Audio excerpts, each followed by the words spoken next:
নমস্কার বন্ধুরা, কল্পনার কিচেনে আপনাদের সবাইকে স্বাগত। আজকের রেসিপি আলুর ভুজিয়া। আলুর ভুজিয়া বানানোর জন্য দুটো আলু সেদ্ধ করে নিয়েছিলাম, সেটা খুব ভালোভাবে কুচিয়ে নিয়েছি। এর মধ্যে দিয়েছি 1 চামচ বিট লবণ, 1 চামচ লঙ্কার গুঁড়ো আর 2 চামচ কর্নফ্লাওয়ার। সব কিছু দিয়ে খুব ভালোভাবে মেখে একটা ডো বানিয়ে নেব।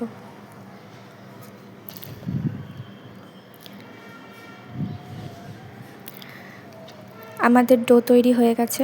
অন্যদিকে ভুজিয়া বানানোর একটা মেশিন নিয়েছি, তার মধ্যে আগে থেকে বানিয়ে রাখা আলুর ডোটা দিয়েছি। দিয়ে গরম তেলের মধ্যে ভুজিয়াগুলো দিয়ে খুব ভালোভাবে ভেজে নেব।